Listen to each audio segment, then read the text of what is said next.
Le titre de ce livre, c'est Le christianisme paganisé. Il est écrit par le bien-aimé frère Frank Vaula.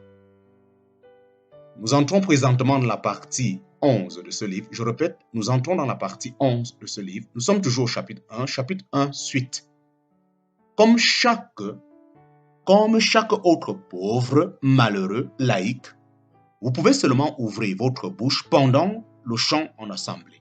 En parenthèse, naturellement, si vous vous avérez justement être quelqu'un de la Pentecôte charismatique, vous pouvez être autorisé à donner une expression extatique d'1 minute. Mais alors, vous devez vous réasseoir et vous tenir tranquille.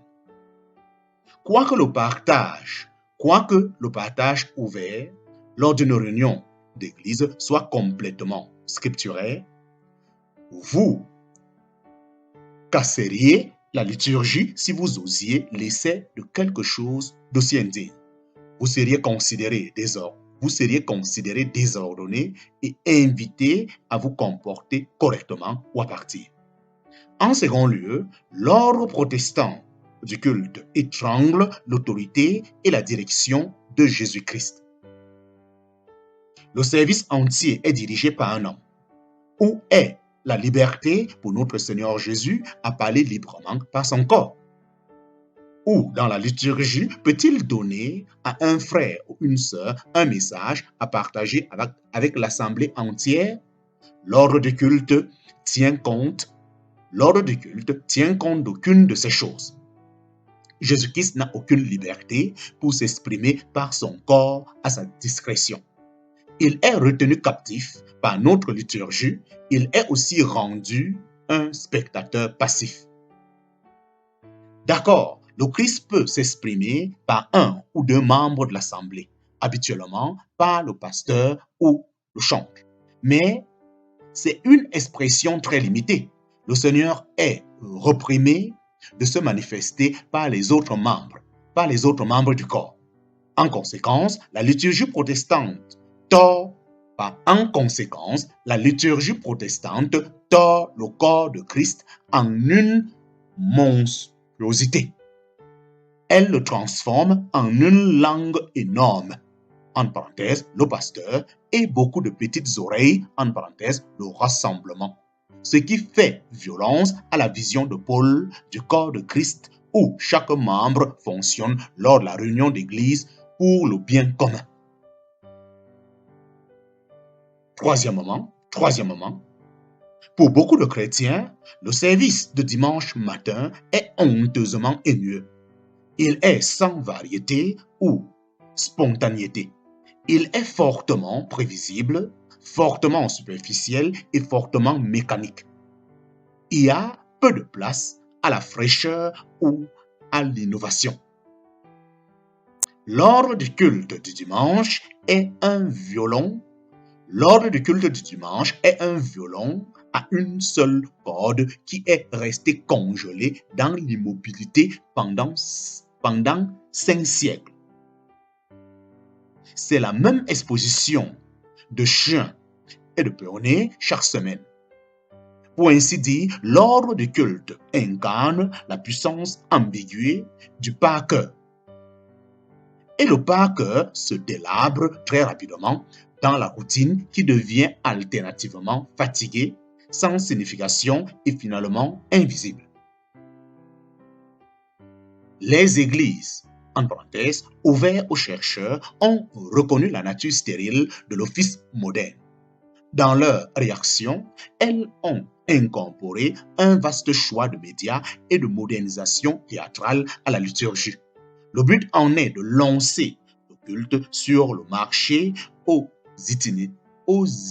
itinérants sans église. Utilisant la dernière technologie électronique, les églises, en parenthèse, ouvertes aux chercheurs, ont réussi à gonfler leur rang. En conséquence, elles ont recueilli la plus grande part du marché de toute la tradition protestante, en parenthèse, en Amérique.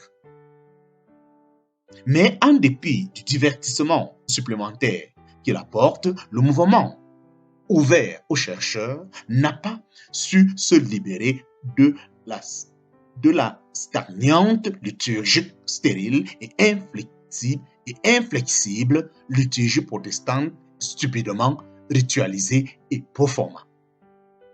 Le service est encore retenu par le pasteur. Le triple hymne 108 demeure intact et les membres de cette congrégation continuent à être les spectateurs amortis. En parenthèse, seulement ils sont davantage amusés par des spectacles. Quatrièmement, la liturgie protestante par laquelle vous passez tranquillement chaque dimanche, année après année, gêne réellement la transformation spirituelle. C'est ainsi parce que 1. Elle encourage la passivité. 2. Elle limite le fonctionnement. Et 3. Elle laisse croire que de mettre 1 heure par semaine. 3. Elle laisse croire que de mettre 1 heure par semaine est la clé à la vie chrétienne victorieuse. Elle laisse croire que de mettre 1 heure par semaine est la clé de la vie chrétienne victorieuse. Chaque dimanche, vous assistez au service pour être plâtré et rechargé comme tous les autres soldats naufragés. Cependant, ça n'arrive jamais. La raison est tout à fait simple.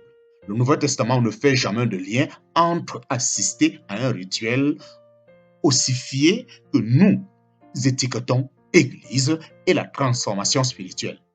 Nous nous développons en fonctionnant, pas en observant et en écoutant passivement. Nous nous développons en fonctionnant, pas en observant et en écoutant passivement. Faites-y face, faites-y face. L'ordre protestant du culte est non scripturaire, impraticable et charnel. Il n'a aucune analogie dans le Nouveau Testament. Plutôt, il trouve ses traces dans la culture de l'homme déchu. Il déchire le cœur du christianisme primitif qui était sans cérémonie et exempt de rituels. 5 siècles après la Réforme, l'ordre protestant du culte diffère toujours peu du rituel religieux. L'ordre du culte protestant diffère toujours peu du rituel religieux catholique de la messe qui est une fusion du paganisme et d'éléments judaïques. Comme le dit un érudit, l'histoire du culte chrétien est l'histoire de l'échange mutuel entre le culte et la culture. Pendant que l'évangile était prêché dans différentes périodes et endroits, les missionnaires ont apporté avec eux les formes et les méthodes du culte avec lesquelles ils étaient familiers. En conséquence, la pratique des cultes populaires en mystère a été parfois utilisée par l'Église. Dans mon livre Rethinking de Wineskin, je décris une réunion d'église du 1er siècle. Je ne suis aucunement liturgiste de fauteuil. Ce que j'ai écrit quant aux réunions ouvertes sous l'autorité du Christ n'est pas une théorie fantasque. J'ai participé à de telles réunions pendant les 15 dernières années. De telles réunions sont marquées par une variété incroyable. Elles ne sont pas liées à un modèle d'un seul qui domine le culte. Il y a beaucoup de spontanéité, de créativité et de fraîcheur. Le cachet révélateur de ces réunions est l'autorité évidente du Christ et du fonctionnement libre ordonné du corps de Christ. Pour terminer, le Nouveau Testament n'est pas silencieux en ce qui concerne la façon dont nous les chrétiens devons nous réunir. Opterons-nous donc pour la tradition de l'homme alors que celle-ci est clairement contraire à la pensée de Dieu pour son Église? Devons-nous continuer à miner le fonctionnement de l'autorité du Christ avec respect pour notre liturgie sacro-sainte? L'Église de Jésus-Christ est-elle le pilier et la fondation de la vérité ou le défenseur de la tradition de l'homme? Pour terminer, le Nouveau Testament n'est pas silencieux en ce qui concerne la façon dont nous les chrétiens devons nous réunir.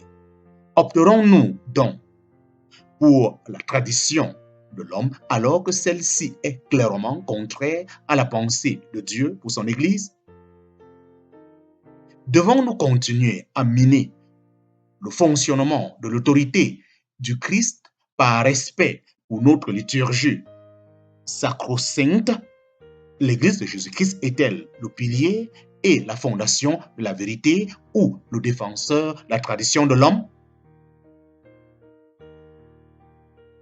La seule manière sûre de dégeler le peuple de Dieu, congeler, est de faire une coupure dramatique avec le rituel du dimanche matin.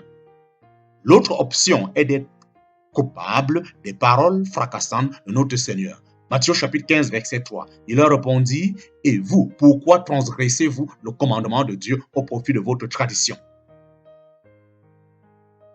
Fils de l'homme, montre la maison à la maison afin qu'ils en éprouvent la honte. Fils de l'homme, montre la maison à la maison afin qu'ils en éprouvent de la honte. Les structures de base de leur service ont été presque universellement prises des ordres médiévaux de diverses sortes.